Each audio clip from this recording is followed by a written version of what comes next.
म चाहिँ एकछिन चाहिँ सक्ट भए साथीहरू कमेन्ट देखेर हो। मलाई पनि आउनु थालेछ है, खुट्टा तान्ने मान्छेहरू चाहिँ मुन्टिनु थालेछ हो।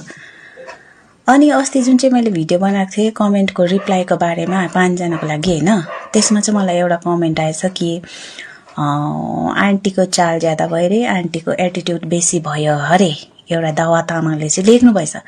अनि मैले कमेन्ट देख्ने बित्तिकै चाहिँ आन्टी भन्ने बित्तिकै चाहिँ मैले चाहिँ सोचेँ, खुसी पनि लाग्यो कि सानो नानीहरूले पनि मेरो भिडियोहरू हेर्दै रहेछ है भनेर चाहिँ खुसी लाग्यो होइन।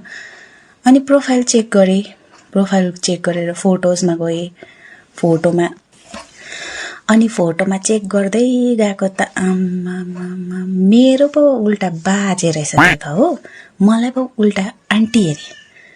अनि तपाईँहरूले सोच्नुहुन्छ होला अब यही आन्टी भन्दा पनि रिसाको भन्नुहुन्छ होला कि, हुन त मलाई कलेज पढ्ने नानीहरूले, त्योभन्दा ठुल्ठुलो नानीहरूले पनि मलाई आन्टी नै भन्छ हो।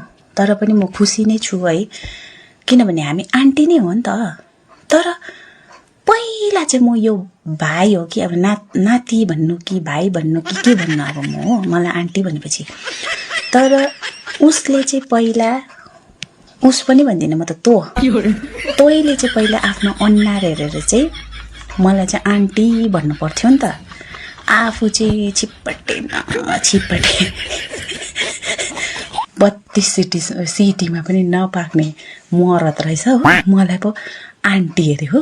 त्यही भनेर चाहिँ मलाई चाहिँ झिनिदिने भयो नि त एकछिन त हो। भन्छ नि आन्टी किन नभन्नु, हामीलाई आन्टी सबले भन्छ। तर पहिला चाहिँ आफ्नो थोप्रा हेरेर चाहिँ अरूलाई भन्नुपर्छ ल। तिमीले मेरो यो भिडियो हेर्छौ भने चाहिँ तिम्रै लागि भिडियो बनाए, तिमी होइन तेरै लागि भिडियो बनाइदिएको।